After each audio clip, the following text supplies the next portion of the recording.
Welcome, Rucks Balls and Oval Balls, back for episode 10 of the fans' favourite podcast with the fans' favourite podcasters. It's me, David, joined, as ever, by everyone's favourite. It's Rory. Rory, say hello. Hello. Hi, David. Hi. And before we get into anything, we're going to be playing you this from now on. Rocks, malls, and oval balls, union their domain. Lots of rugby knowledge, but their banter is mundane. Rory answers questions, David has his stats. Two former front row voices, the fans own coal and flats. The DPR far, welcome more jouet, flinging wide out the back.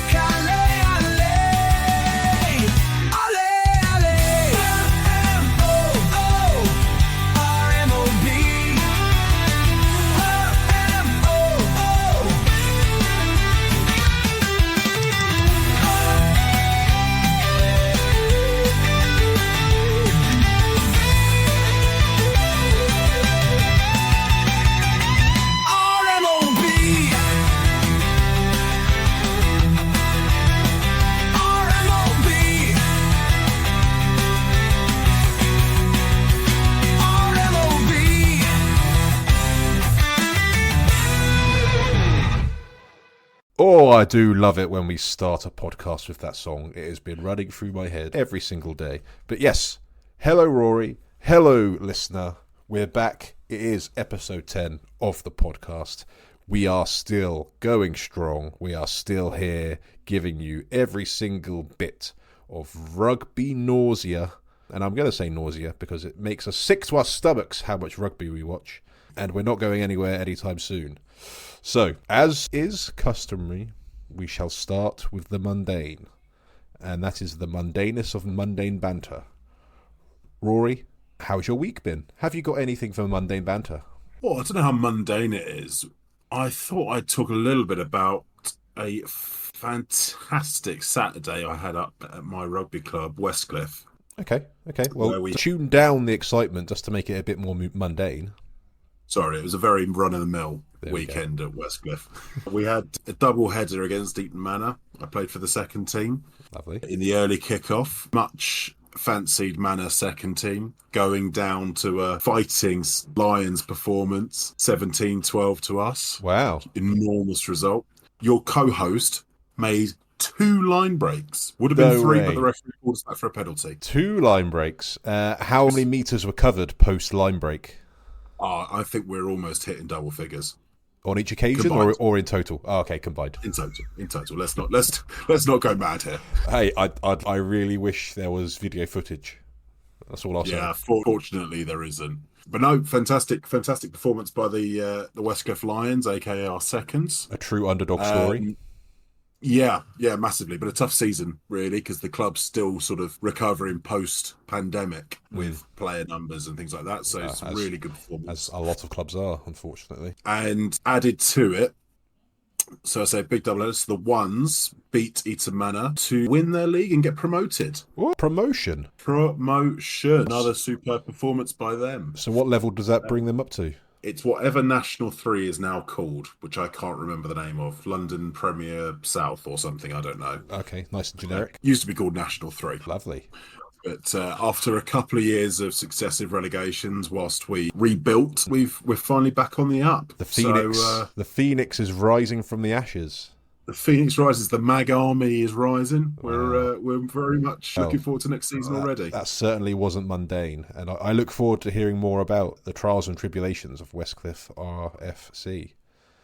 Yeah, I suppose getting into more mundane territory. David, you appear to have trimmed your beard. Yes, that is peak mundaneness. I have trimmed my beard, which is excellent commentary for an audio-based format.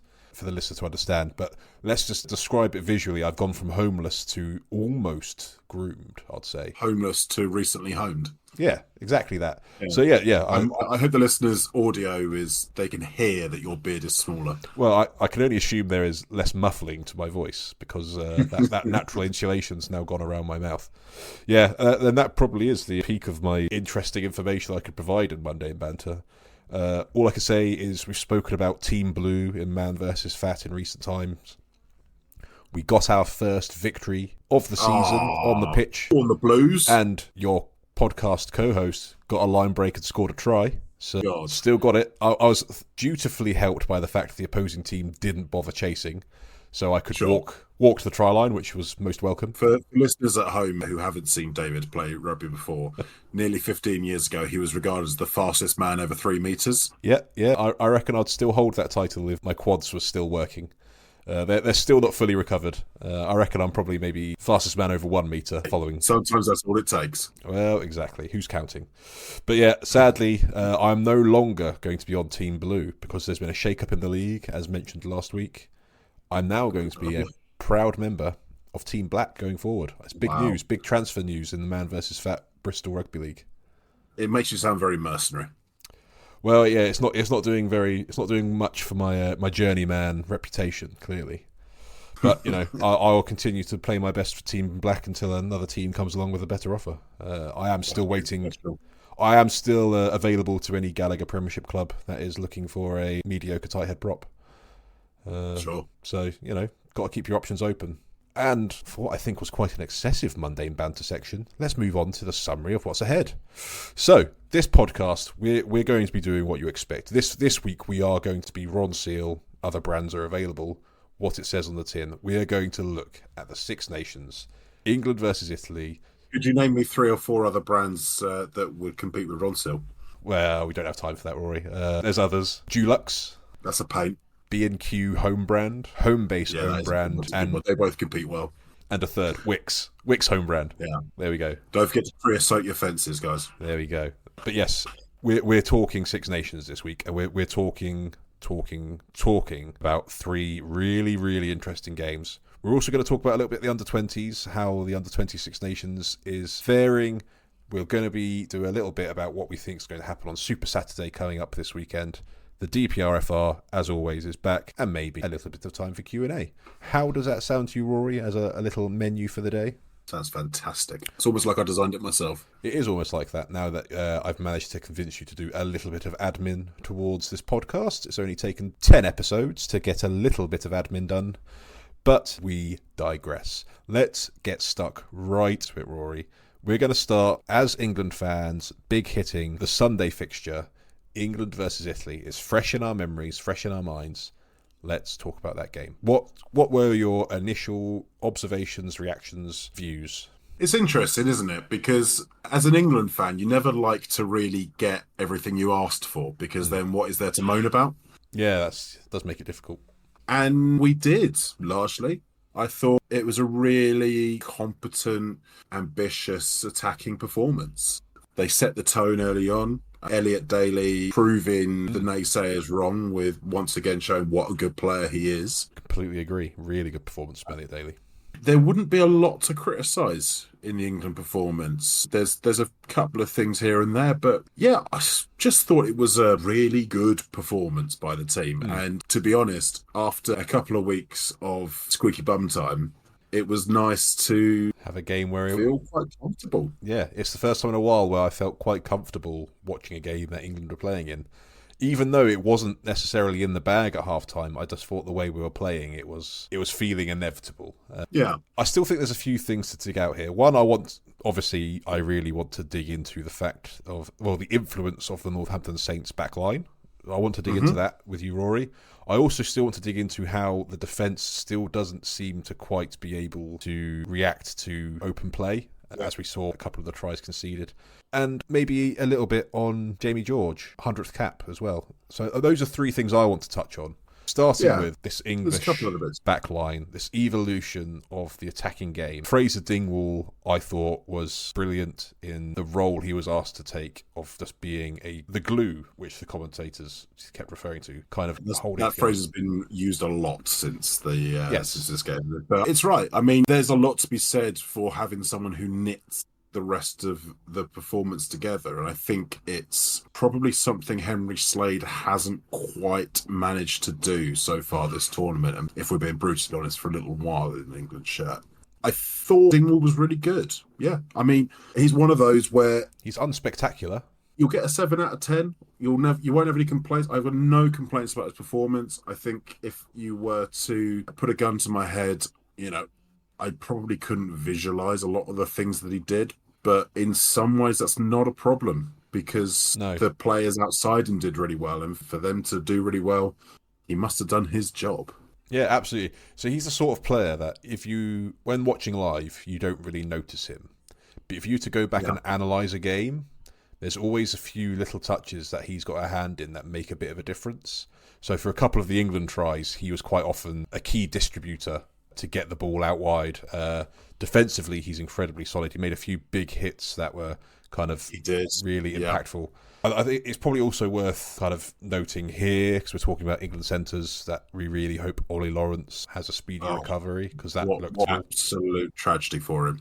He was on that plane, wasn't he? Yeah, and you could kind of get the sense that he knew that has now gone for him. You could see in that moment. He looked gutted, didn't he?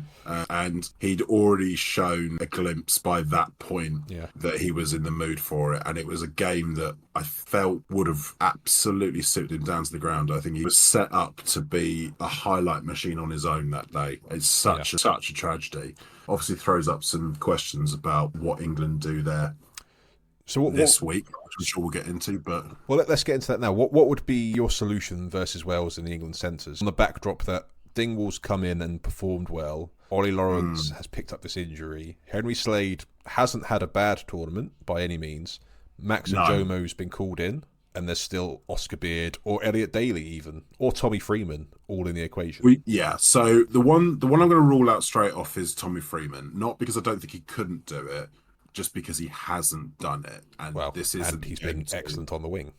And he's been so good on the right wing. I want him to stay there because he's just brilliant at the moment there. So for me personally, I'd rule that one out straight away. I actually think I'd be tempted to put Daly back to 15 this week. As good as Marcus Smith was, it was a bit of a make-do job. Some of the things that people have questioned about Marcus Smith, the fullback, they did happen. Yes, I want to talk about that as well. So we'll get into that. So for me, I'd probably be inclined to put Daly back to 15 and see if the plan they were going to try and execute against Italy will work this week, because actually he'd started off really well in what he was trying to do, and actually having someone with that experience who can be pragmatic at the right time could be a really key thing at fullback against Wales. Personal view is it's probably the moment to give Oscar Beard his shot. He's been in the last few training camps, he's been in and around the team, but he's not been given the opportunity to actually go out there. This is now the moment where Steve Borthwick has to put his cards on the table and actually say, I rate this guy and think he can perform at an international level, which I actually personally believe, because from what I've seen of him, he's got all the attributes to excel at that level. So my view would be to put Beard there. I'm not convinced that's what they'll do. My gut feel would be that Slade goes back in there. I think he missed last weekend actually for a knock, but actually possibly, I don't know how bad the knock was. Possibly it was just a nice excuse to shake things up a little bit. So on a flip side, I don't hate the sound of Dingwall at 12, Slade at 13. No, I don't hate it. I don't hate it at all.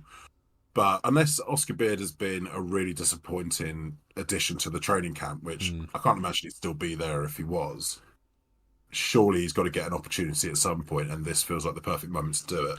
I'd love to see it. I've like you, I've been a big fan of Oscar Beard for some time. I feel like he warrants the selection. It's only how much longer are we going to keep selecting players to just be part of the squad and not give them the opportunity? I'll keep on tackle back forever. And, I think it's a good moment to kind of, compare and contrast, with how good Brexancello was in the Italian side. They were really effective. I I still think there's question marks about what that centre pairing achieves for England. And Dingwall and Daly were great. I'm not saying they didn't play well, but there still feels like something missing. And reality was what was missing was Ollie Lawrence because of that kind of power and pace that he has in the outside channels. Daly doesn't particularly offer that at this point. Slater don't think really offers either of those at this point.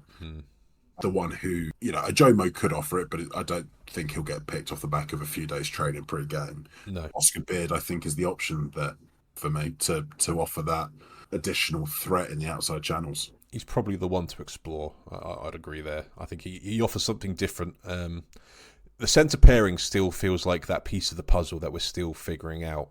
Like the combinations and the sum of the parts, getting that right. I don't think we're quite there yet. I'm not agonising over it, thinking, "Oh, well, this is the worst thing in the world for England. We don't have good centres." I'm confident there's a good centre pairing there. It's just figuring out what combination will work best, and what is going to be a combination that will lead us to be able to regularly beat the top teams.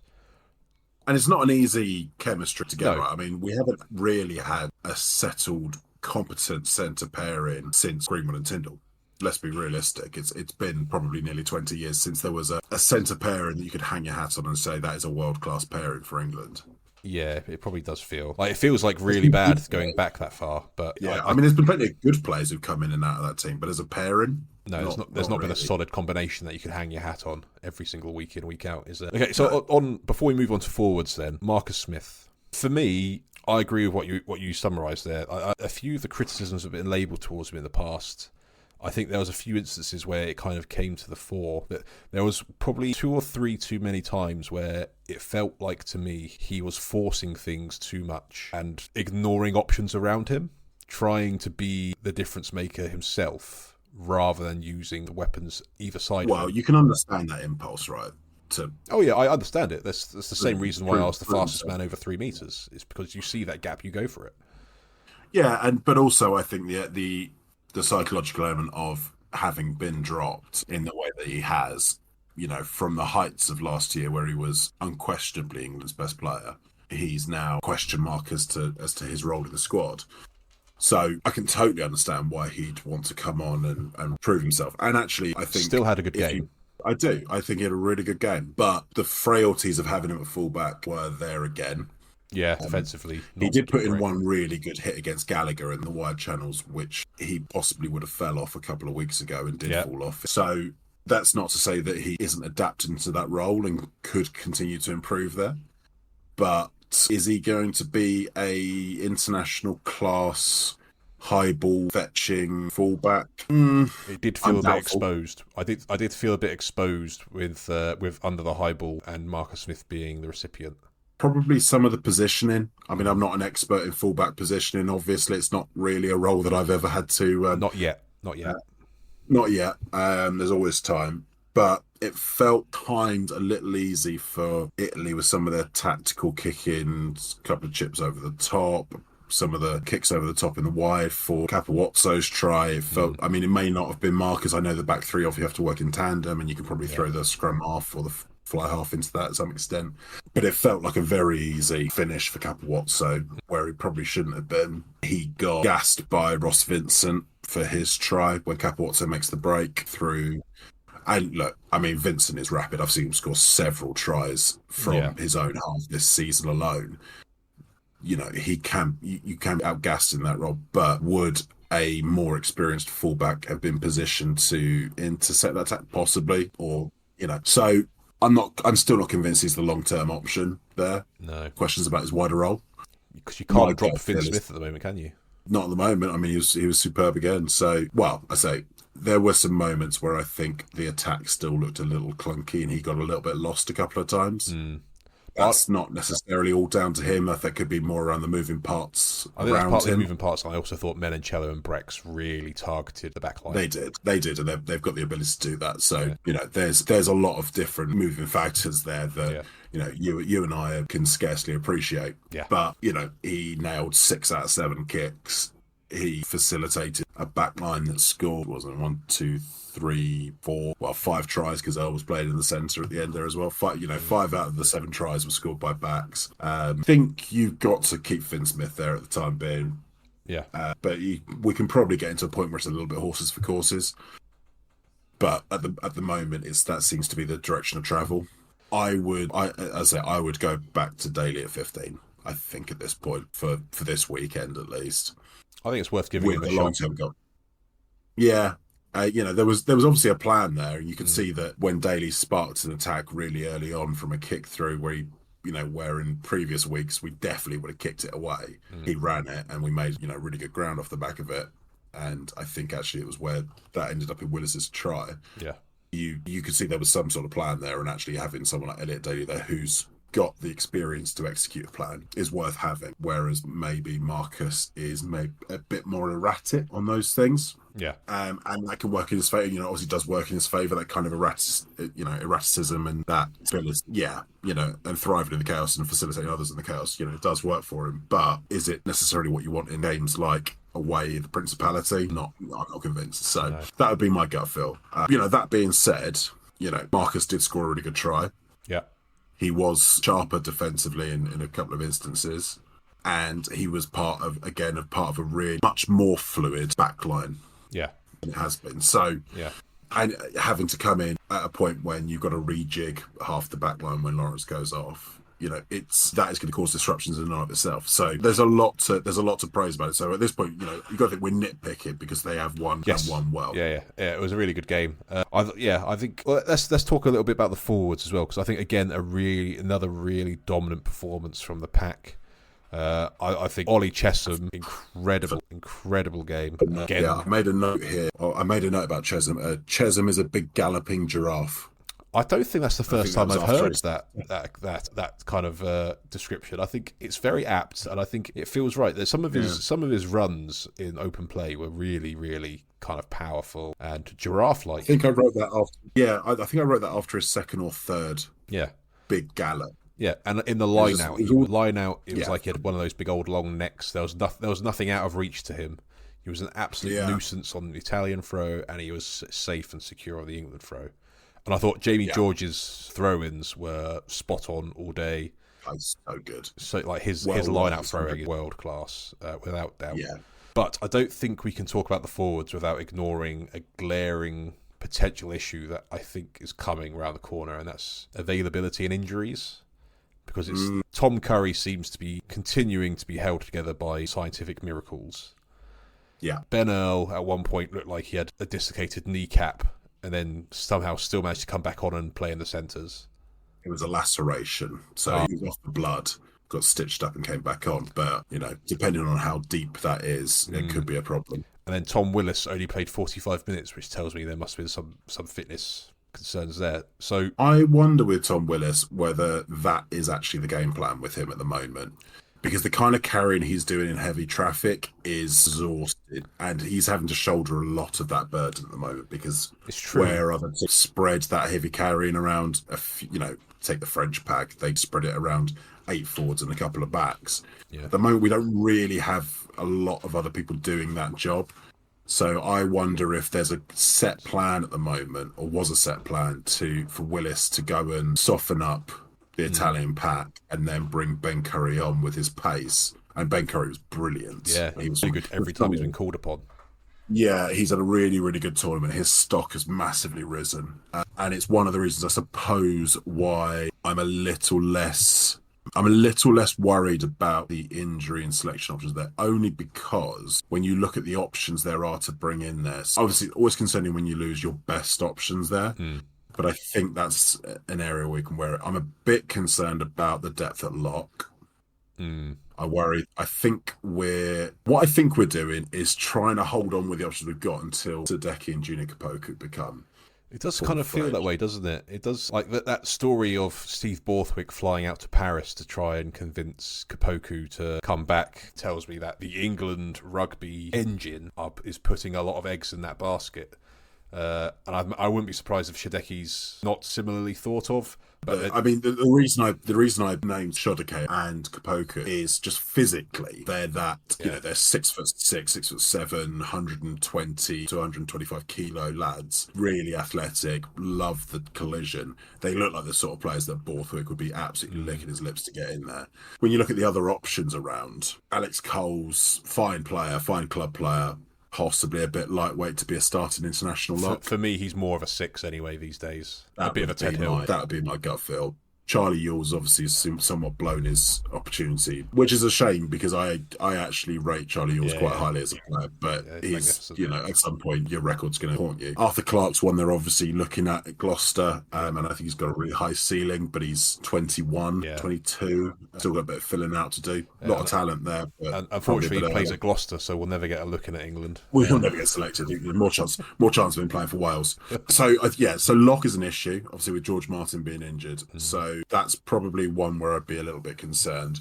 Depth at hooker is probably one to think about. George and Cowan-Dickie have been brilliant servants for England. Theo Dan's come in and done some bits, but Curtis Langdon's still got some years in him. Really right. Yeah, Curtis Langdon I think is a really good player.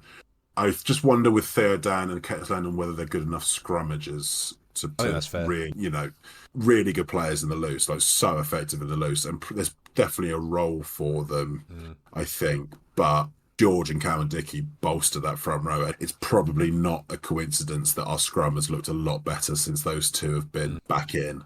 Certainly help. I think George. I think he's very underrated in how much he brings to a front row scrummaging wise as well. Yeah. I mean, he's got to be 17 stone. As fit as Jamie George as ever. And Jamie George is a phenomenal athlete. If you look at like the effort he puts in, if I look back at the 2019 World Cup, it's probably the fittest I've seen any England players ever. Jamie George was in phenomenal nick and still looked like a big teddy bear. He's just got one of those physiques that doesn't look naturally athletic, but it's just so effective. He's such an effective rugby athlete. Well, and how worth his 100 caps is he? He's just been brilliant. Such a long time, but he just doesn't seem to have dropped a percentile of his performances. No, I think one of those players that you do not begrudge hitting the 100 cap mark, because I think it's been deserved. He certainly had his time, was during the time the best team in the country, at times best team in Europe. He's probably one of the best hookers, if not the best hooker in the world at points, in terms of what he was able to do around the park. He certainly felt like he was the first English hooker, and I think it's part of the fact that he was under the tutelage of Schalk Brits at Saracens, who was one of my favourite hookers to watch for a little while, even though he was at Saracens. He kind of brought a bit of that to his game as well. He kind of brought a little bit of being like this first brand of this dynamic hooker. That was also what people also forget is that he was tutored by Schalk Brits and John Smith, and you can see he's sort of married both of those styles. Yeah, not a bad collision of styles there at all. It's creating a hell of a play. Yeah, so Jamie George, congratulations on the 100 caps, well deserved, and we're very glad that England got a victory on the day to kind of seal that with a nice little touch. I suppose we should talk a little bit about Italy before we move on to the next game. Just while we're talking about forwards, what I think was really encouraging about the attacking intent from England, which, as I still think it looked clunky at times. I don't think it was a fluid attacking performance. It's not a finished product. But the big change to previous weeks was the ball movement from the forwards. Tips at the line, tips outside, inside, pullbacks to the back behind them, looking to offload. Maratoge had a really good day for that kind of thing. They were much more dynamic, but much more dynamic with the ball, and it made such a difference. And I hope it's a sign of how they want to play moving forwards, because realistically, unless they suddenly find 3 or 4 ball carrying units like France have, for example, the most effective way you can get use out of that pack is with that kind of ball movement. And it could be a devastating attack if they get it right. Yeah, with the talent that's there. Yeah, I agree with that. It was good to see the ball getting moved around a lot more, and the forwards played a key part in that. And I think more of that, please, England, because it's much more enjoyable to watch than some of the stuff we've seen in this tournament prior to that. So yeah, I completely agree. So Italy, thoughts on that performance? It's a strange one, isn't it? because at times they look really good. They pushed England really hard in that first half. They scored 3 really good tries, but they are struggling to put together an 80-minute performance. And England have that same problem a lot, right? They're still probably only putting a 60-minute performance against Italy. But the difficulty Italy have got is when they stop performing at their top level, they drop to quite a poor level rather than maintaining at least an average level where they keep themselves in a contest. I worry about where they go from here a little bit. We've been pretty effusive in our praise of them over the last few weeks, and I'm not going to start completely digging them out. But this has been a disappointing tournament from them, realistically. It was always a risk after last year. Performing at the same level as they did last year, getting the same kind of results would have been difficult under any circumstances. But the performance levels haven't quite been there, I don't think. It's difficult to see exactly where the obvious improvements are going to come in the short term there. Quesada probably has to have a little bit of a think about their game plan strategy at the moment because they're not effective enough for long enough in a game. It's almost as if once their heads drop, there's always like a 5-minute window where they're going to be incredibly vulnerable. And we saw that with England, got those 2 quick-fire tries. And if their minds go off, they seem to find it quite difficult to switch back on. Once they do switch back on, it's fine. But as you said, when they switch off, they switch off quite badly, and it seems to be across the team. It's like that. The Freeman try, I think, was a really good example of it, where Capozzo switches off. Yeah, I don't know what Garbisi... Was it Garbisi? Garbisi chases across and puts in, a pretty pathetic excuse for a tackle. Look, Freeman's tough to tackle, and not to say that Freeman still wouldn't have scored that, but there's a level of... Just felt lazy. There's a standard of effort that you have to put in, and you have to put in for 80 minutes. And when you do things like that, you can't help but watch it and think they're not at the races today. And I suspect experienced international oppositions pick up on that kind of stuff pretty quickly and realise when they've got a psychological edge and press it home. Because actually, when you look at that team, how many players do you feel like you can guarantee a world-class performance from? Brexton Menoncello seem to be 2 of them. Lamero, I feel like, is one of them. Nicotera, possibly. Maybe the Canoni brothers, but I'm not convinced on those last 3. I'm not sure I could guarantee every single game you get a great performance. Probably not Nicotera either. I don't think Nicotera had his best game. No, it probably didn't. So it's a tricky one. Maybe it is just still that consistent quality isn't quite there yet with across the 15. They feel like a team that run really high on emotional energy. That seems to be the trigger for them. And for whatever reason, they don't have that with playing England. They never have. They've never beaten us. Without that kind of big emotional driver, it doesn't feel like they've got the ability to get themselves up to that level. Maybe it's just a sports psychology thing. I don't know. Maybe that's what they need to look into. Because at the moment, it's hard to kind of pinpoint what the issue is because they're all good players. There was no one there. I'm looking at that team. It's not world class 1 to 15. No, but it's a solid enough team that shouldn't have conceded 120 points in the last 2 games. Yeah, I think with Italy, there's a real risk of them getting the wooden spoon, and I don't know the stats on this, but they might be the first team to get a wooden spoon having won a game and getting no bonus points. I feel like that's not the best indictment. It feels telling. They scored 3 tries against England, scored 3 tries against France. I think they might have scored 3 against Scotland in the opening weekend. Yeah, they're good at getting 3 tries, but getting that bonus point, and when they lose, they're not keeping games close. No, it just feels like a lack of ruthlessness in that team. Like they don't have a ruthless mentality, and maybe that's something that Quesada needs to think about bringing into their training camps, their game weeks. How do you create a ruthless killer mentality so that they're treating everything like a zero-sum game? But I suppose that is kind of been the age-old question around Italy, isn't it? It's how do you get that 80-minute performance, and how do you get that mentality that they are a team that deserve to be at the top table? Well, interestingly, I think it's a slightly different question now, because I think previously it's been a quality issue. I don't think you can necessarily attribute it to that now. I think the quality is there. No, I think, feels like now it's a mentality issue to me, and I don't want to speak on behalf of Italian players. They're all professionals and they're all players that will have put in some serious hard yards to get to where they have. But from the outside looking in, I can't attribute it to quality because I rate those players so highly. And Italian teams in the past you couldn't say that about. But so the only thing I can really put it down to in my mind is that they psychologically aren't up for it. Yeah, I suppose it's, as you say, it's only they can answer that question, and the way you answer that is by showing it on the pitch and kind of putting in a committed 100% performance, which I'm sure they intend to do. Yeah, it's those moments that they switch off, and how do you cut those out, and how do you manage that emotional driver, as you say, that they use for good, and not let that be a tipping point or something that makes it spill over into something that creates mistakes. But the game itself ended 47-24 to England, so comfortable bonus point win for England. Sets up Super Saturday with a nice little narrative that we'll talk about later on.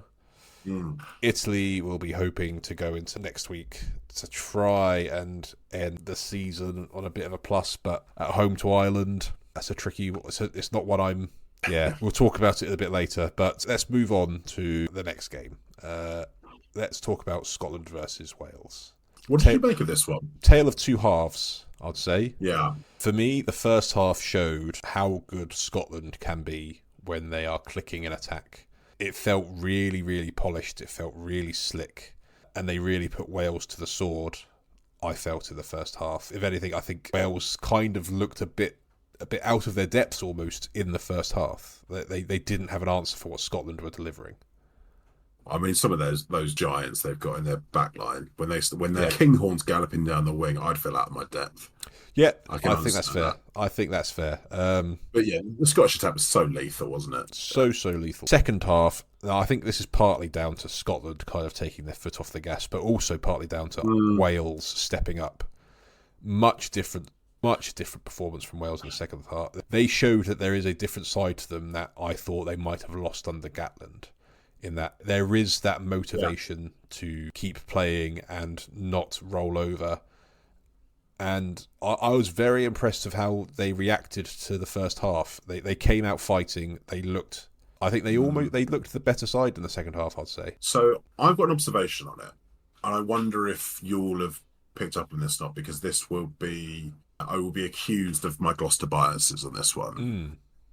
So in the first half, I was really, really impressed by Ben White. I thought Ben White really made that Scotland attack tick over. And I thought, wow, he is having a really good game here. And I found myself watching Thomas Williams, and he was just distributing from the ruck. Quick, but he was just distributing. And I thought, not really how Thomas does. He's not running with it. He's not moving. He was not committing anyone. And I made a note, Thomas needs to run with it more.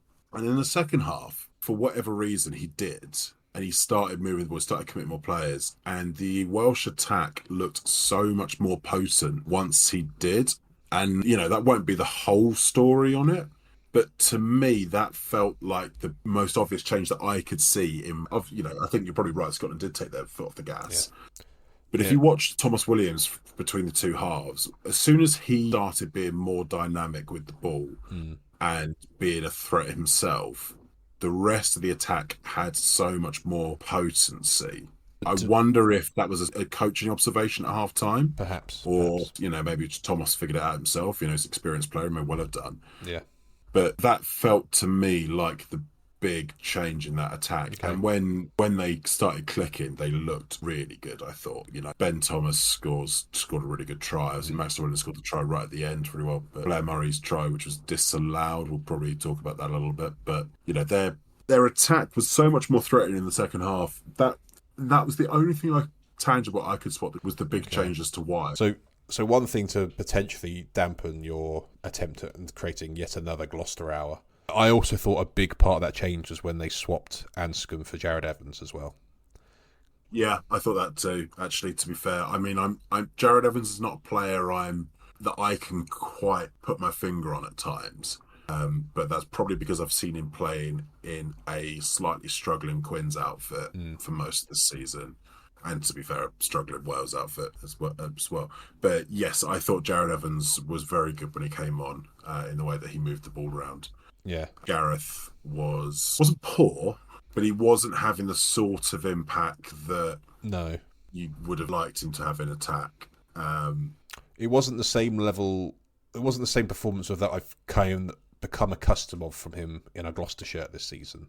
He felt quite reserved, quite muted. So whether that was a tactical decision, I don't know. Because as you say, Thomas Williams, similarly in the first half, felt muted. There was certainly a lack of... Yeah, I think the Welsh pack struggled in the first half, though. Yeah. To go forward, which probably contributes to it. Wilgriff John had a much more difficult week.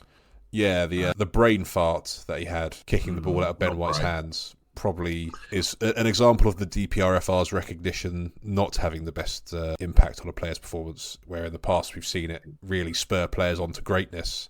This week is the alternative effect. Yeah, he got complacent. I think the pack was struggling more in the first half. And yes, Tommy Raffel, he came on and off for the yellow card. That probably didn't help. But Aaron Wainwright came on quite early in the second half, as did Dewi Late and Azarati. So they all came on in about 45 minutes. Yeah. That, I suspect, was a pretty strong catalyst as well, actually.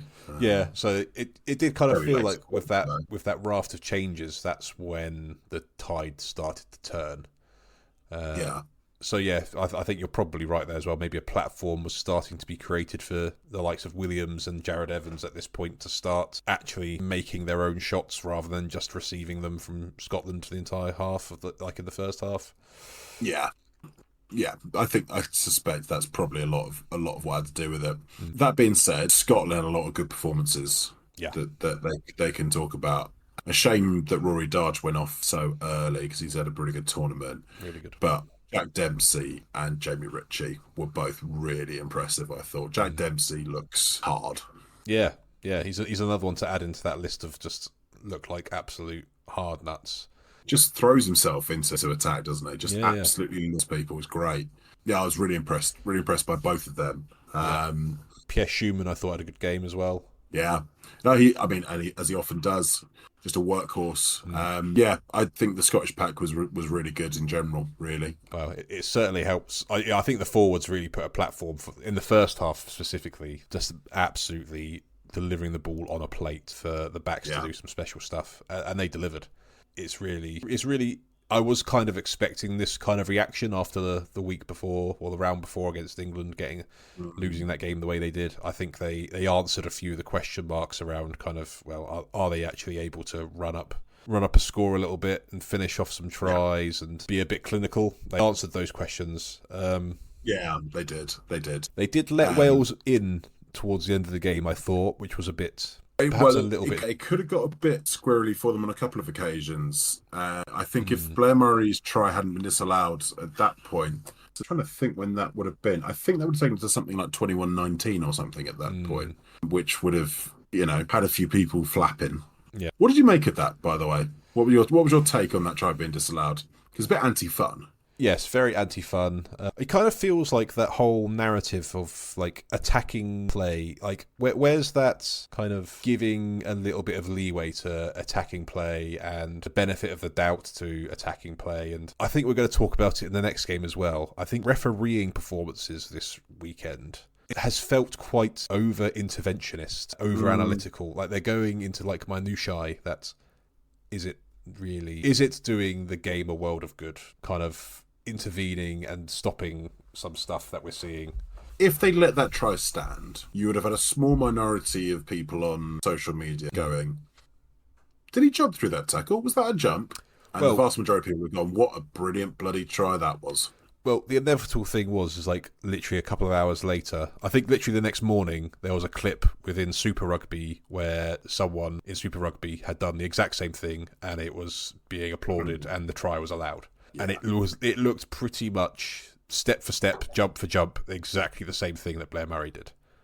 Yeah, I don't know. By the letter of the law, probably the right call. By the vibes, anti-fun. And we're pro-vibes. We're pro-vibes here. Pro-vibes, pro-fun. Pro vibes, pro fun, and it does. Letter of the law, I guess it is right, but it's letter and spirit, isn't it? That's the thing. Yeah, and like I said, there are examples of it in other games where it's not even thought of something to look at. And that's what I'm saying. Like, it just feels like they're looking for reasons to disallow tries rather than to let a bit of jouet, a little bit of vibes exist. It's not the role of the referee to police the result. It's to facilitate the game. I mean, it's a bit of a footnote maybe on the tournament that we'll look back on with a great deal of detail in the future. But as a general rule, there's something I don't like about it. And I think there needs to be a conversation around what the referee and the TMO's roles are in these things. Yeah, I think that's going to be a growing theme, I feel, because you feel that from the common fan, there is a growing unrest around the roles of referees and TMOs in rugby at the moment. And you can just see it now that in 6 months' time, there'll be a game where a player does exactly the same thing. It won't get penalised. And then Wales Online will be an uproar saying, why are we getting targeted and Blair Murray gets targeted? Like, you can see it happening. And we're just creating uncomfortable precedents for ourselves by just being this way. Or worse, someone's going to do one of those brilliant rugby league style finishes in the corner where they dive for it and someone's going to chalk off a try. Well, that's the dangerous territory because that's jumping into a tackle, isn't it? And I worry that that's a precedent that... It's an interesting point to make because how is that different to those corner finishes where players deliberately jump, get their feet up in the air to not get pushed out of line? How is that different? It's an interesting one. Someone's going to chalk off a try and the game is going to be in uproar about it. No, let's go back to some happy pictures. So happy pictures again. Another roaring display from Scotland. Another great atmosphere at Murrayfield. Again, goosebumps. Yeah, great stadium. I really hope to go there one day and kind of take it all in. But that game ended surprisingly, even though how we've been talking about it, actually quite close. 35-29 to Scotland. Considering Scotland were 28-8 up half-time, that does suggest that the second half Wales victory of 21-7 shows how that second half went for Wales. Some more optimism for Welsh rugby to look at and kind of take a bit of positivity out of. And I'm sure they'll be taking that into next week's game. But let's talk about a game packed full of talking points. Ireland versus France. Magnifique, le jouet. Le jouet was on display. And where do we start here? Because there's a few angles to look at here. Because there's a few not so positive things to talk about. There's also some incredibly positive things to talk about. Yeah. Starting with the positive, how good were France once again? I mean, it's difficult to overestimate what a surprise this result was. Neither of us picked it. No, we both thought Ireland were going to win this one. I didn't see many people picking France to win this one. No. And to win it in such a way, I mean, 27-42 flatters Ireland. I agree. I'm not going to go into my rant just yet, but some of the narrative I've seen coming out of Irish supporters has been disgraceful. Well, let's get into your rant in a moment. So the game itself, Ireland actually came out really well in terms of continuity, keeping the ball. They could not break down the French defence. They were absolutely battling in the defence. And they had obviously a bit of a smash and grab with the first try with BLBRA. You know, you got someone like that on the pitch, you've always got a chance of a smash and grab for the first try. Ireland got back into it, a couple of penalties, and then Dan Sheehan goes over after a maul. I think it was 13-8 at that point. Yeah. And then all of a sudden, just the floodgates start opening. And the note I made here, French momentum, they're big tractors on the bench. So as a bit of an insight listener, when I write my notes as I'm watching a game, I'm very poetic in a general rule. Yeah. If you know, the 7-1 has been a bit debated in terms of what people think of it. And some people have got some very strange takes about the legalities of it and whatever. I think that if you're going to do something like that, you better have 7 very good forwards on the bench. And my God, did they. Yeah, the talk about, Eddie Jones would have liked to have called them finishers. The finishers? They certainly came on and, they're fin. They provided a real difference. Talking about platforms for a backline, they were incredible. And we also saw the evidence of the disadvantage of the 7-1 split.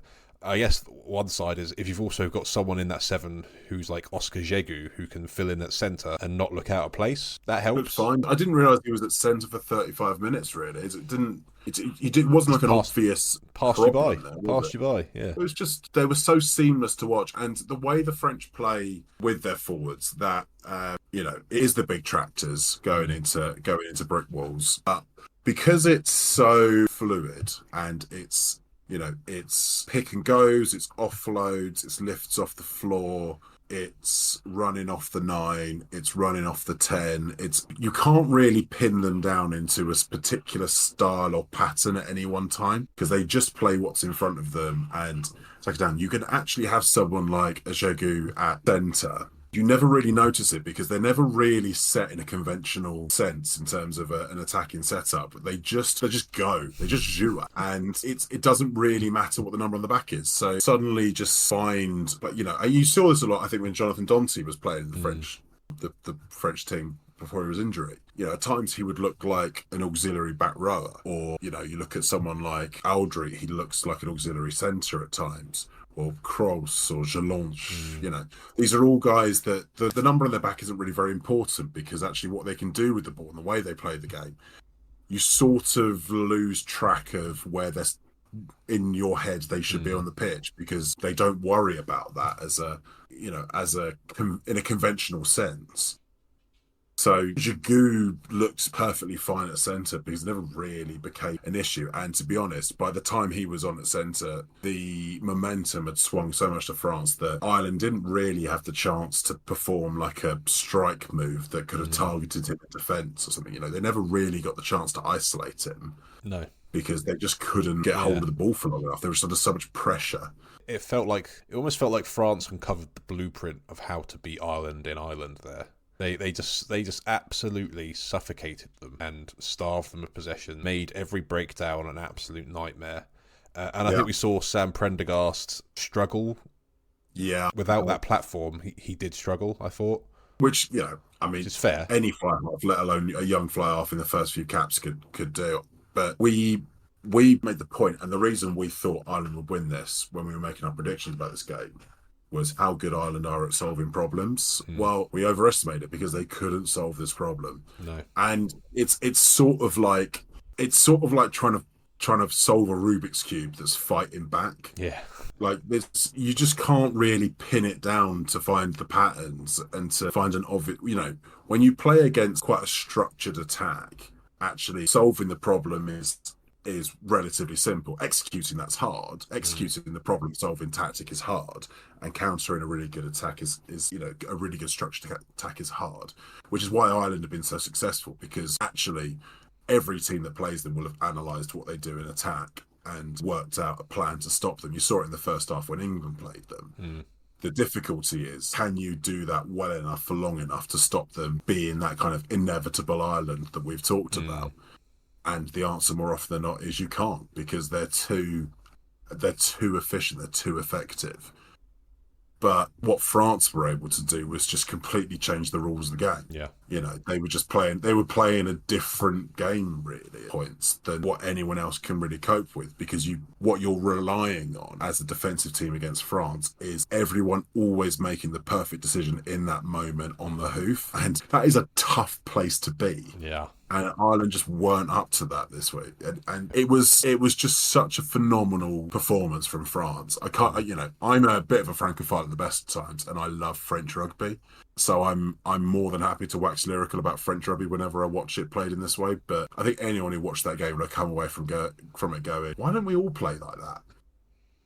Well, there's an open question for you, all directors of rugby out there. Just play like that. Can't be too hard. That seems like a good way to do it. Why aren't you all doing that? And I suppose a strong argument to support that was, this time, they did it without Antoine Dupont. Well, how good was Luku? We knew he was good, right? We knew he was good. French number 9s at the moment are creme de la creme. They just have a conveyor belt. They've called up Baptiste Serran, who has been one of the players. Serran, Le Garrett, Quio. Yeah. Like, absolute embarrassment of riches they've got at the moment at scrum half. And perhaps it's because of the way the petit general is seen in the sport as almost being like the quarterback of French rugby. It's the high-profile position. Yeah, it's a prize. It's always been a prized position in France, but being a prized position and producing that many, the kind of world-class talent that they've got there is, that's not the same thing. The tight head props a prized position in England, and it's not been easy to find those consistently down the years. Not down the years, but we're seeing through of it now, Rory. We are, and we will get onto this. Yes. But it's an absolute embarrassment of riches. Should we talk about the injury to Dupont? I feel like we wouldn't be doing the podcast a service if we didn't touch on that incident that is kind of absolutely bouncing around world rugby social media at the moment. So can I give you my view on it? Yes, I'm going to predict I probably hold the same view as you. Yeah. Don't think it's a deliberate shot by Tyburn, wasn't it, into the knee. I don't think there's a targeted shot on Dupont. However, what it is something that Tyburn in particular, but a few of the Irish players do. It's always very obvious when you watch Leinster. They do this a lot. Is firing into a ruck, basically off the feet, in quite an uncontrolled way, at full pelt, and to hell with the consequences to the players that you hit. They've got a bit of form on it. The South African fans, maybe unsurprisingly, being South African fans, have been less than magnanimous about what happened to Malcolm Marx some time ago. And fair enough, that was a bad injury as well against I think that was Caelan Doris, I think, on that occasion. But it's not that he's gone out there to bust Dupont's knee. I would never accuse a professional player of that unless it was absolutely certain, because you would never really want to accuse a professional of that. But the way that they hit the breakdown lends itself to this kind of eventuality. And it's probably a case that it's not been looked at enough at times, and they probably get away with it enough. And Ireland are brilliant at getting away with things that are on the edge of the letter of the law. That's one of the big strengths they've had in recent years. On this occasion, they've ruptured the knee ligaments of, without doubt, the best player in the world and one of the most recognisable faces in the sport. And the microscope is now firmly on how they attack the breakdown. Yeah, so I'm completely. I don't think it was a deliberate targeting of Dupont. Some seem to be the narrative trying to be spun by some on social media, but I do agree that it feels to me this is a result of what probably could be described as quite reckless breakdown etiquette from the Irish. We do see it quite a lot. There is a kind of never say die approach, which is commendable in some senses, that they will throw their bodies into a ruck. And this is just a result of almost uncontrolled recklessness so Tagburn went in, Andrew Porter not really having any due care or attention, coming behind him full pelt, pushing him over, and then Tagburn just being powered into Dupont's knee and doing what we saw done. I don't think we can personally blame a player for the actions, because I don't think it was deliberate. And it's difficult, because earlier we were saying about the jump, Blair Murray, we don't want referees to police the game to the nth degree and getting too involved. Well, this is one of those occasions where there's a reason you have to arrive at the breakdown in control and on your feet, because you're trying to mitigate this type of injury. And the reality is the referee didn't police this incident, and a magnificent player is going to be out of the sport for 6 to 9 months. Yeah, and I think one thing that seemed to not get picked up on. So the TV picked up a conversation that the captains were having with Angus Gardner, where he made that line that was kind of picked up quite across the board, saying it's just a game of rugby, sometimes these things happen. I think one of the reasons that caused Gregory Aldrit, who is now captain, now Dupont was off, to do that is because the exact same thing had happened to Antonio, and he was getting medical treatment because his knee had been targeted at a ruck, and he was basically went to Angus Gardner saying, look, we've just had another one where one of our players has had their knee targeted at a ruck. Thankfully, it wasn't to the same extent. And that's what led to Angus Gardner having that conversation with him, saying, look, this is a game of rugby. Like, it shouldn't be happening twice. No, fortunately, Winnie Antonio's knees are protected by reinforced steel, 3 gammons worth of muscle, and that was gammon, not gallon.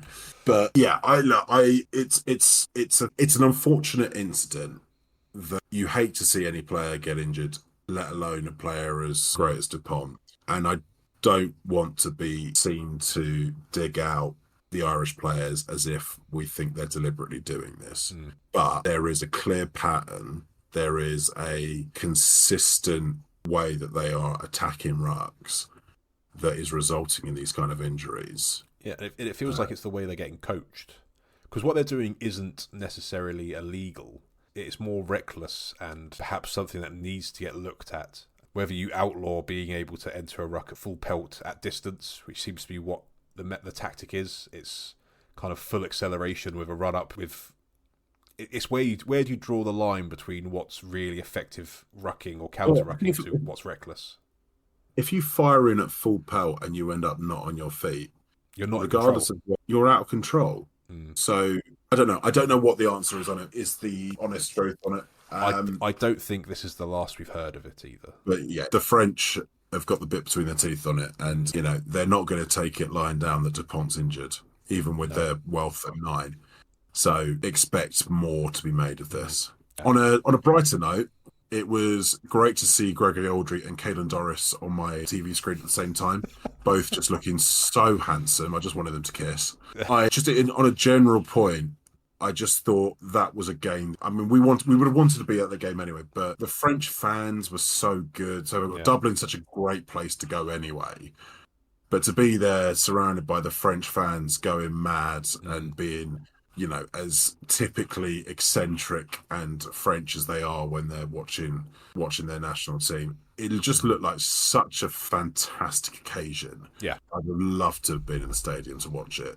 And really nice, actually, on a general point, to have such a shock result that, with the 2 England results against France and Scotland, you can query them. You can query the merits of the win versus did England win it or did the other teams lose it? Blah blah blah blah blah. All these kind of debates that we've had over the last few weeks. This was a shock result that was effusive, and it felt like a statement. It was quite nice to see the Irish get put on a little bit. Not because I'm particularly against the Irish in any specific sense, but sometimes when you see a team that good get battered, it's quite satisfying to watch. It's a little bit refreshing. It's a bit refreshing. They've had it good for a while. And I realised it was a big occasion for Conor Murray, Cian Healy and Peter O'Mahony last home game, but sport rarely offers the fairy tale ending. I just think it was one of those days when you go, yeah, it's nice that a sport can throw up these kind of results for us to enjoy, because I love an upset. Absolutely. Is it time for my rant? Please. So within minutes of the final whistle of that game, on my social medias of my Ruxballs Novel Balls account, there was an absolute flood of Irish followers, other content creators, Irish people, jumping straight down Angus Gardner's throat straight away, claiming that they'd had that game stolen from them by the referee. For me, I was like, what is going on here? Were you not watching the same game I was? Have any specific incidents? I'm trying to find the precise instance, but so someone, I won't put names up there, they're saying, the referee has basically given France an extra 15 points on top of what they deserved. Based on what? This is my point. How deluded have the Irish become? It feels like that they cannot accept defeat. I'm trying to find the examples. So it's where O'Mahony got pushed for not really being at the ruck. He fell back, and then he wasn't there to make the tackle. I totally agree with the referee on that one. So do I. So that's one of the ones. Funnily enough, they don't mention anything about the Dupont injury. So I'll read some of the comments. I'm just flicking through some of the comments. So Angus Gardner should be suspended for that performance. Lots of French comments that I can't say. Yeah, French got away with murder. Angus Gardner want to do any more to help the French. Yeah. So quite one-eyed. Very one-eyed. It feels like the Irish they've become the fan. They've become the European equivalent of South African fans. Is it what's that old thing? If you either die a hero or live long enough to see yourself become the villain. Eventually every fan base that stays at the top of the sport for that long eventually becomes that guy. Kiwi fans have been like it for a very long time, then Yeah. South African fans, now the Irish fans. Is it just a case of they can't accept defeat when they've been at the top for It that seems long? to be, and I really, really hate the narrative that's coming into rugby these days, where every single time the team that you support loses, it's the ref's fault. Yeah, well, it's a very specific type of fan, and it's usually one who's never played the game, if I'm honest. Yeah, that's probably fair, but I just find it incredibly frustrating. And like, I'm still seeing now, like, people are saying that, oh, Angus Gardner should be suspended. There should be an investigation into his performance. Like, I thought he had a good game. Like, the way he was communicating his decisions to the crowd and was trying to get across, like, why he's doing what he's doing. Like, that's why I'm really glad that they now play the ref mic in the stadiums, because at least the fans now know why he's made the decisions he's making. Whether you agree with them or not, he's justifying them within the laws. Well, if it was a game of absolutes, we'd be watching people play chess or something. Yeah, and we would have considerably less to be talking about. Yeah, it'd be a much shorter podcast. A much shorter podcast. No, so my rant is purely that I'm just getting apps, and it's partly down to rugby social media at the moment. I'm losing a little bit of... I think it's a lot of people who've not played the game enough or at all. And I always think that whenever I see anyone digging out a specific player in a particularly personal way, it's anyone who has certain views on, say, women's rugby, they're always just weedy little virgins who've never played the game at any type of level. Not that there's anything wrong with being a weedy little virgin, if anyone is listening. But yes, so I just had to get that rant out of the way, because... No, I completely agree with you. And it's a growing concern, because I see it's happening more and more. I wish I could click my fingers and that sort of narrative just wouldn't happen. There's a time and a place to offer critique about a refereeing performance. The minute after a game's finished, and basically saying a load of rubbish, suggesting that a clearly dominant French team who clearly deserved the win were basically aided purely by a ref, just feels to me absolute nonsense. And I thought, well, I'm going to save it for a rant on this podcast, so that I'm glad I got it out of my system now. And I'm glad that you did. Well, let us be an oasis of measured discourse amongst the stormy seas of social media hot takes. There you go, people. That's going to be our next poetic tagline. Oh, dear. Okay, so the Ireland-France game, if we've not mentioned already, ended 42-27 to France. A well-deserved victory for the French. Truly throwing up a really interesting scenario for Super Saturday.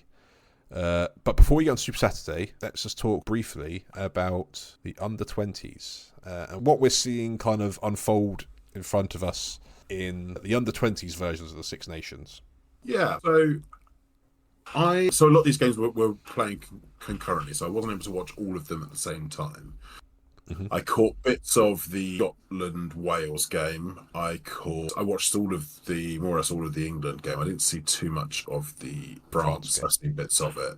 So I think first and foremost, congratulations to the England under-20 side, who look in good form to themselves a championship and possibly a Grand Slam against Wales this week. Yeah. However, Welsh under-20 side, I think, looks much improved and pretty dangerous. They did lose to Scotland, who put in a very good performance, I thought, from the bits that I saw. The players that we've highlighted in the past, of which you'll remember the names and I never can, but the number 8 and the number 9, Noah Cowan. Yeah, from the England team. So they beat Italy. What was the score? It was relatively tight, actually. What was it? 33-24.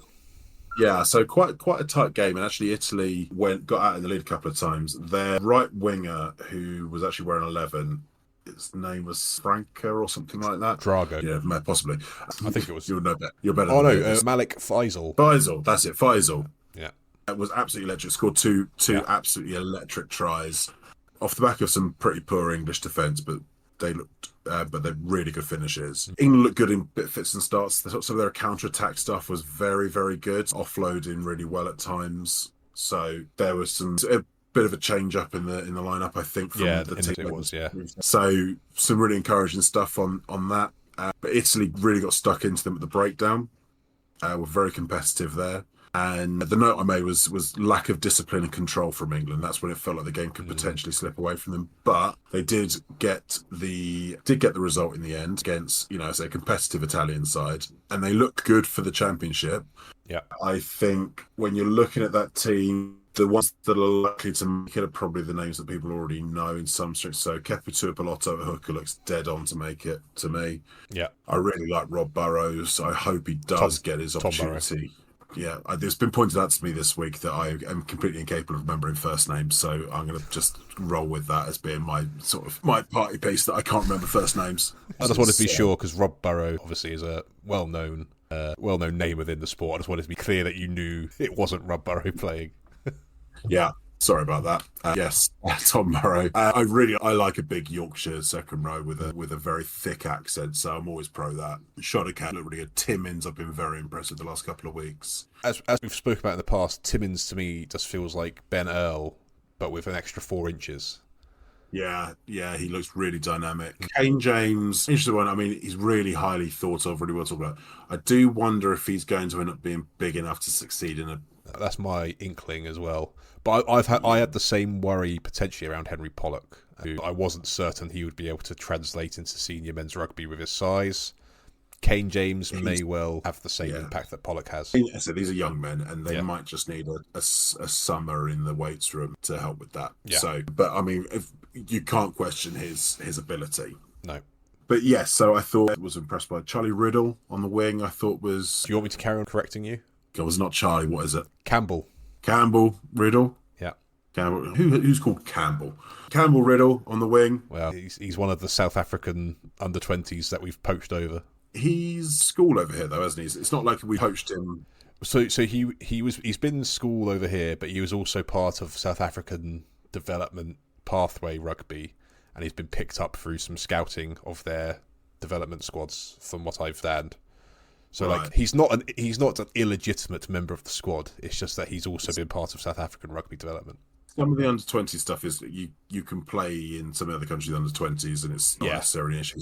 I'm trying to think. I think Stuart Barnes might have played for Welsh under-20s because he was at school in Newport or something like. There's something like that he. In fact, I think James Haskell might have played for some of the Welsh. Yes, James Haskell played for Welsh under-20s. He covers it quite clearly in his autobiography that he turned up for Wales under-20s. He then got offered the opportunity to go play England under-20s, which he jumped at, and then he realised how much more money he could make. So he stuck with England, but he did. I think his first foray into international rugby was Welsh under-20s. Yeah, that's a very Haskell move. Yeah, okay, so Campbell Riddle, we'll see what he goes. But I mean, wherever he ends up pursuing his career, I thought there was some real talent there. There's one or two others. So I'm not going to keep attempting names that I clearly can't be trusted to remember. Or I feel like a segment coming on of what names can Rory remember. Obviously, I mean, I literally, for my job, I have to remember names, and I'm clearly crap at it. I'm worrying who I'm actually selling anything to at this point. But in general, I think this is a talented group. I think there's quite a few young players, like attempted Ty Raymond. Correct. Bing, bing, bing. Correct. Yeah, I think he's only 18. He played a full 80 as well. Yeah, players like that, I'm really excited to see how they come on. But yeah, a talented group. I'm interested to see, and I'm hoping that the structures will be there soon to give them some opportunity at competitive rugby post this level. I think the thing I'm most excited about from this group, and kind of maybe the year group before, is that some of these names I'm already familiar with from Premiership rugby. So some of them are getting exposure at a young age to Premiership rugby, which I think is really positive. Yes, because who was playing fly half this week for England? Because Ben Cohen, who had been playing fly half, was playing for Exeter. So it was Josh Bellamy, who has played a little bit for Harlequins. Yeah, he was good. Actually, I thought he had a very good game. But Ben Cohen, who I'd watched in the previous weeks, I've been very impressed with, and he looks like he's been earmarked very quickly by Chiefs. I mean, probably prior to the next Australian they signed. That's why he wasn't playing this round, is because he had his first outing for Chiefs in the Premiership Rugby Cup. Yeah, ahead of Harvey Skinner as well, which is Harvey Skinner's worrying. But yeah, so yes, I'm glad to see some of them getting their look in at senior level already, because there's some pretty clear talent there. Yeah, be interesting to see how they get. Do you know where the Junior World Cup is this year? I don't. Apparently, the Under-20 World Cup was supposed to be in Spain, but it's all up in the air. They're still waiting on an announcement of where that tournament's going to be held. It was supposed to be Spain, but they couldn't afford it. So TBC. Oh, okay. Well, it'll be interesting. I always enjoy watching that anyway. I will be fully tuned in on that. Yeah, absolutely.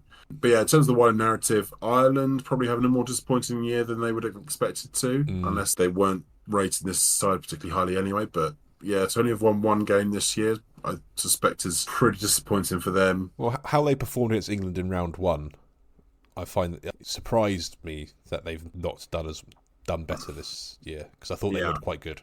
Yeah, but no, I think it's a disappointing year for them. Scotland, I suspect, don't put much weight on where they finish in the table at this point, but they've definitely got 2 or 3 players that they'll have earmarked for the future there. So that in and of itself is probably a positive result for them.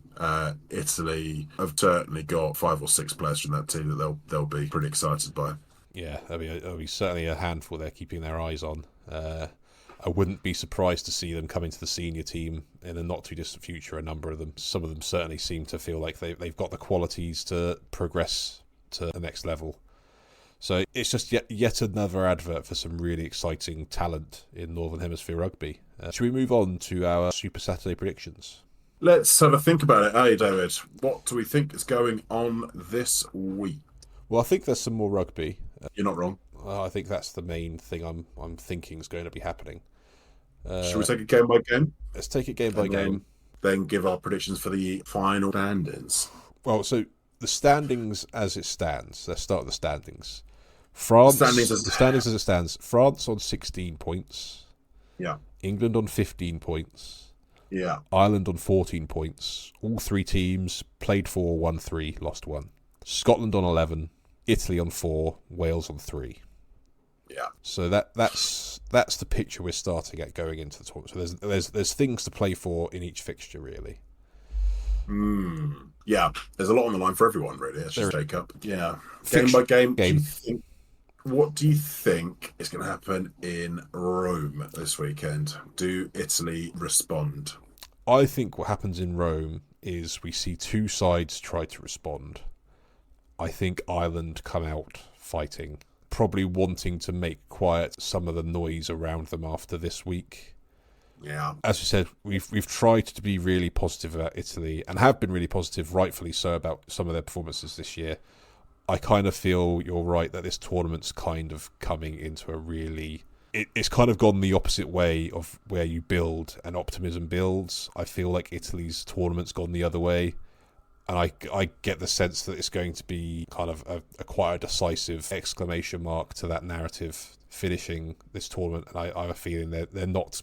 I think they're going to get comfortably beaten by Ireland. I have a feeling. I think Italy are licking their wounds and still figuring things out. Ireland have a point to prove. I think they come out probably winning this by 20 plus points. Yeah, that's my gut feel.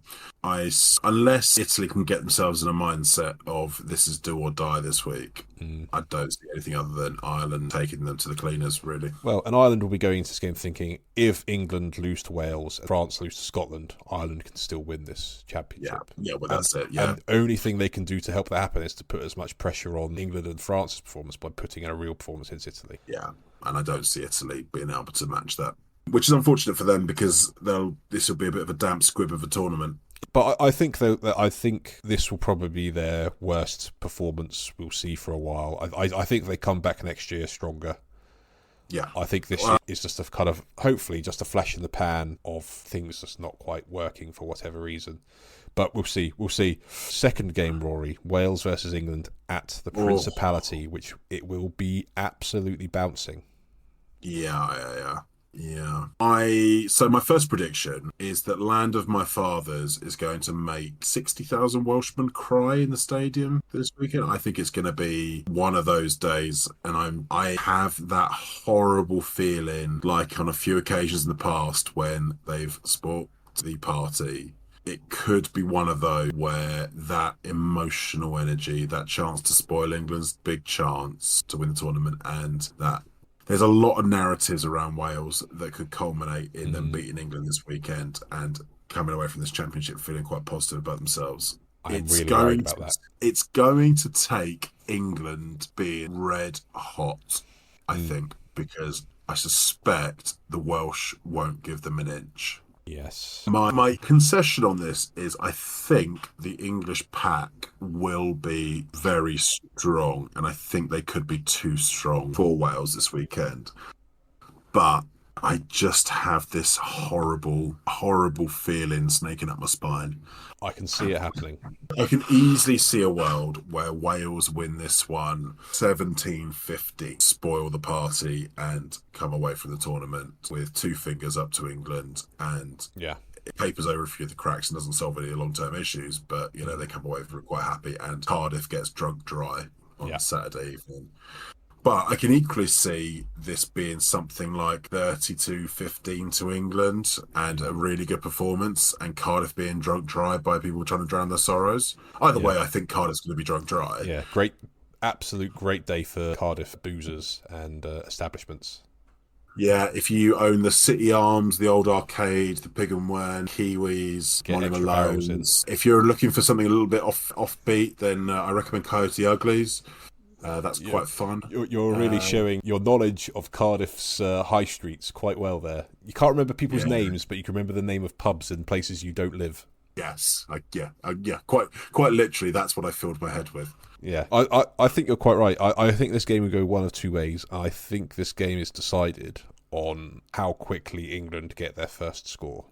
Because I think the longer the game goes on, the more the Welsh will believe. England will have to come out of the traps firing. Yeah. If they fail to capitalise on any early dominance, say the first 20 minutes, and it's still 0-0 or 7-7, I think with every 10 minutes that pass that England don't take advantage, I think the favourites ticker ticks over to Wales, especially if we go into the second half and it's still all up in the air. That's my worry. I'm still backing England to come out firing. I think that they will probably be too much for Wales, but I have this horrible feeling that there's this storyline waiting to be written of this being like the start of something special for Wales or something like that. I will be watching this somewhere in London, and one of the lads there is Welsh. And my evening is going to really ride on this result, I think, how the rest of my evening goes. But that being said, this is the game of the weekend. Yeah. Maybe not necessarily because it's the 2 best teams in the tournament, but I predict the atmosphere to be dialed up to 11. Yeah. You know. Absolutely. And it creates the narrative, hopefully. If England do go and win this one of a bonus point, which I think they will, it sets up an interesting narrative for the final game, where France will need to get the win against a Scotland side who is capable of scoring their own tries. Albeit, it is in France. Yeah. And we've all seen how France have been playing recently, so I do say that slightly whimsically, of how much I think that may actually happen. Can we take much comfort as England fans coming second to a team that we beat, though? Is there any comfort in that? Yes. Well, yes. I think we can take some comfort, some pride from... If England come second in the tournament, I think that will be more than a lot of fans would have thought. Yeah. It's particularly after the opening Ireland game. I think we'll look back and go, yeah, that's not that bad. I'll take that, yeah. I'd have taken that probably. But it's not a championship, so let's not get ahead of ourselves that it's not something you can put in the trophy cabinet. Yeah, and we haven't won the Triple Crown again. No, yeah. So no, I don't think there's enough comfort. There's enough crumbs of comfort. I suspect it's probably enough to keep Borthwick and his coaching staff in the jobs for at least another Six Nations tournament. Yeah. I suspect we'll see no changes there. No. Unless all the coaches leave again or something, something like that. Which could happen. And they will look back on some of the performances quite pleased, I suspect. But the reality is the team that won it, the team that's likely to win the tournament is France, because they went to Dublin and smashed the Irish, whereas we went to Dublin and tried to nullify them and ultimately couldn't out-Ireland. Yeah. Whereas France went there and went, right, we're just going to dominate being Irish by being French. Yeah. And there's probably a lesson in that for England in terms of how to approach those kind of games and to actually double down on what you're really good at. Have your own identity. Yeah. So in some ways, I think if France, as we expect, come out on top and win the tournament, for me, the really disappointing thing will be that the reason they won it is because they went to Dublin and smashed the island, whereas we couldn't do that. So probably scant consolation, actually. I talked myself around. Actually, I'll be a little bit annoyed. Yeah. Well, the only thing that I'm going to be quite pleased with is that before the tournament started, my prediction for this tournament was that France were going to win it, but not with a Grand Slam. And it seems to be, my prediction is looking incredibly likely. So it's giving me a little bit of comfort in that I still feel like I know what I'm talking about to some degree, if I've spotted that. Not translated into fantasy league points, has it?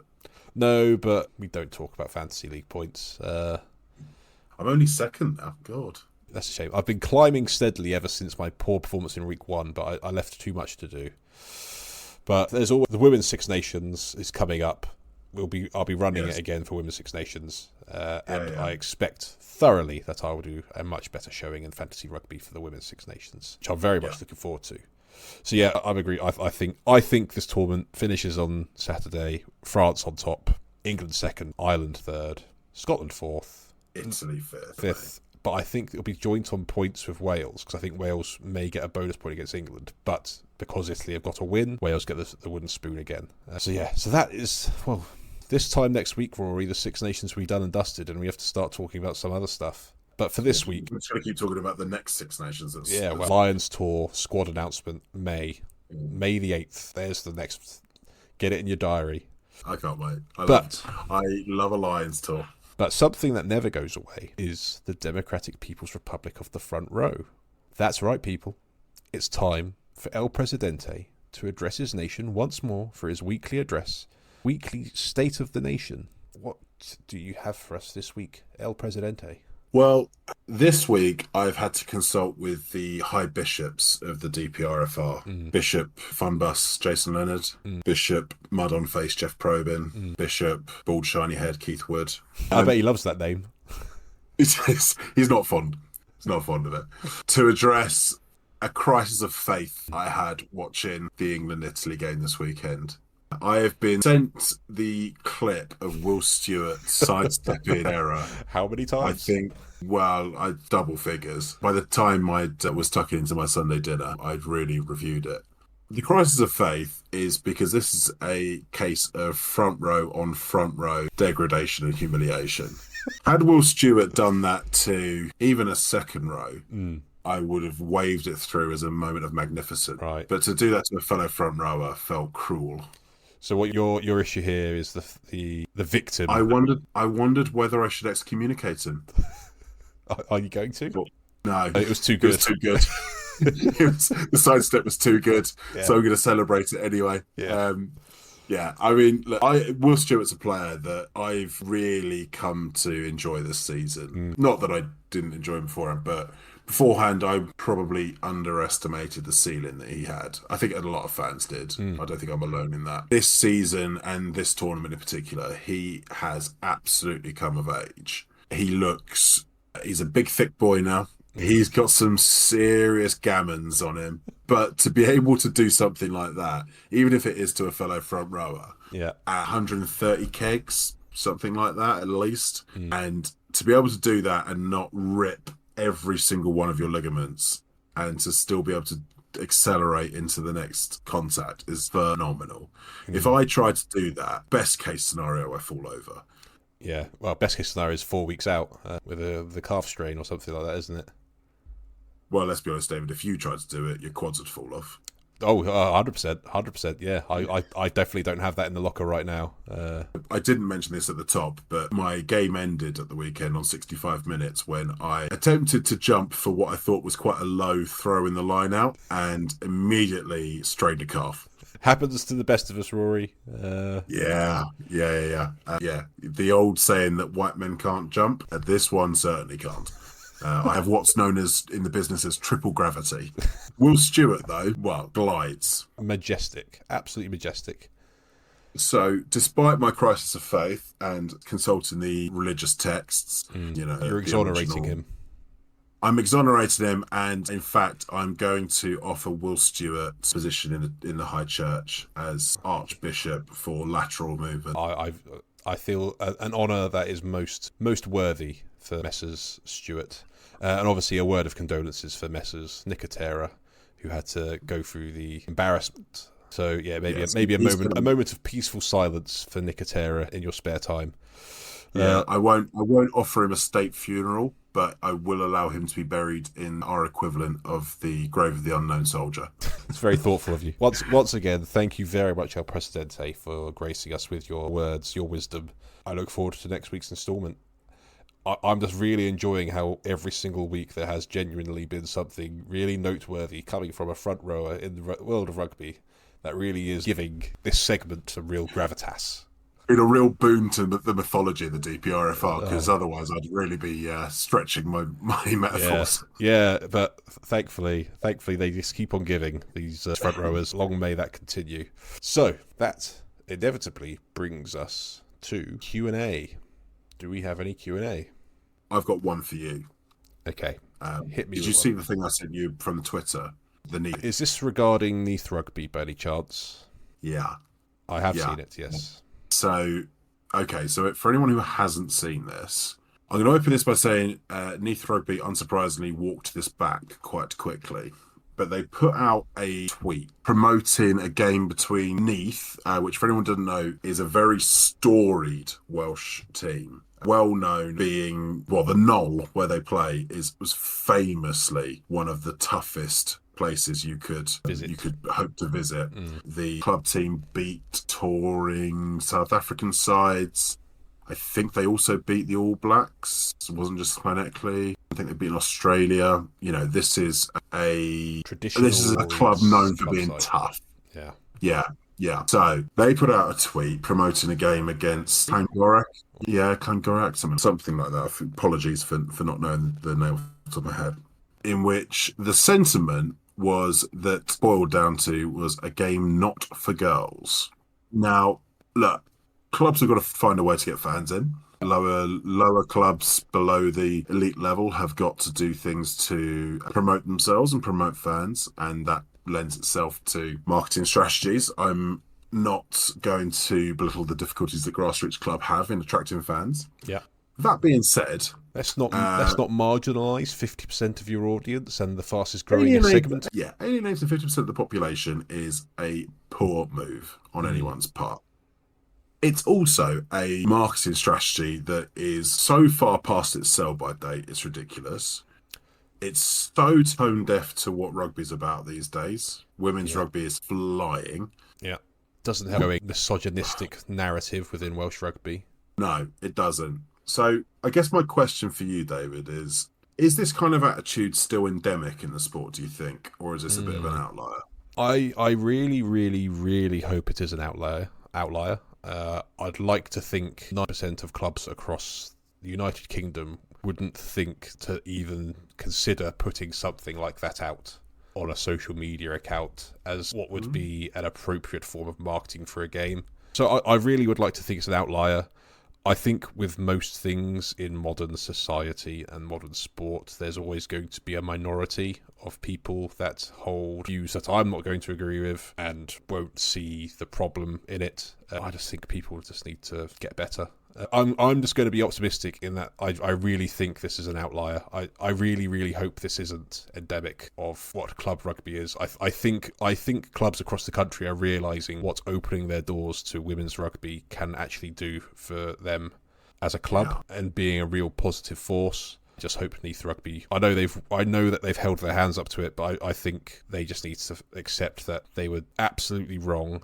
Hopefully, whoever was behind it has had their head wobbled and realised how wrong it is. And let's not try and spin it as being something. It's just something. We just didn't think that this was it's been taken out of context. That's not the intention of the narrative of the marketing plan. Just hold your hands up and say, "Yeah, we got it wrong.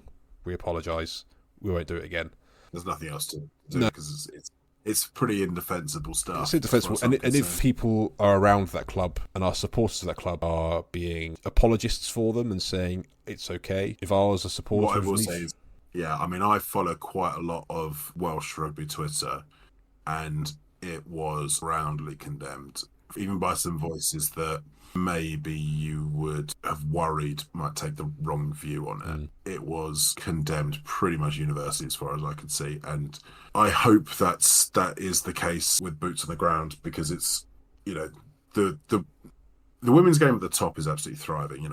We've talked about the PWR and we have pledged to watch more of it and engage with it more. The women's game at the grassroots level, round here there's a thriving relatively nascent but thriving women's game. So Westcliff have got a team, Southend, Rochford, Harlow, Brentwood. I mean, there's a women's league of about 8 or 10 teams. Same in Bristol. In this area that's sprung up quickly and is thriving, and I think that's the case all over the country. If you or anyone you know is still harbouring these kind of views or think this kind of stuff's okay, it's time to give your head a shake, because that kind of attitude just doesn't vibe with the sport as it is. No, it's time for everyone to grow up. Yeah, you do wonder if it's deep set and like there are still some pockets of like really traditionalist fans, and I think quite often with these sorts of fans that they just need to grow up and stop being so stubborn to change and accept that there are things in this world, in this society, that actually make things better, and being a more inclusive, open sport to women and all sorts of different kind of aspects of society is all a positive. So I really, really hope this is a one-off. It's not something we have to address again. Like I said, if I was a fan of Leith Rugby, and I'm glad that it's been widely condemned, I would be asking serious questions about what's going on at that club that's making, who's signing off on that, who's agreeing to that, because I'd want questions asked and answers quickly. Hopefully, not something we see again. But yeah, fingers crossed. Fingers crossed. On that positive note, well, the positive note is, I feel like as a whole. Yeah, I feel like the sport has quickly turned on this and pointed out how wrong this is. Has been widely condemned, and I think that is showing where 99% of the fan base is unified with how quickly it has been condemned. So that is a positive for sure, how the sport recognises that is not acceptable. So yeah, no, that's brilliant. I haven't got a question for you, Rory, but what I will do here is to plug, if you are listening right now and you have any questions you want us to answer, at some point in the very near future, we're going to run a bonus episode of a solid podcast full Q&A. It is going to try and cover every single sort of question that you've ever not been able to get a satisfactory answer to. Ask it and we will find an answer. And if we can't find an answer, we'll give you our, what we like to consider, qualified opinions on. So if you do have any questions, send them in either via email to ruxballsoverballs@outlook.com. Find us on Instagram, find us on TikTok, find us on Discord, or, I don't know, if there's any other methods, drop it in a comments on Spotify. There's many ways you can get in contact with us. If you've got a question, ask it, and we will run a special, and we will do a Q&A answering that for the listener. Just ask. Just reach out. That's all I'm going to plug this week in the Q&A section, because, got to keep our powder dry and not use up all our questions when we're going to do a question and answer special. And we've got some real humdingers that have come in already. So we've put our thinking caps on. Yeah, we've got our thinking caps on, and we're really considering some of these questions we've had through. But, Rory, that brings us to a close this week. So, you know what I'm going to do? Let's line up the jingle. Episode 10, in the bag. Any final words, Rory? Praise be to Will Stewart. Praise be to Will Stewart. There we have it. No, thank you for listening, and we'll be back again next week for episode 11.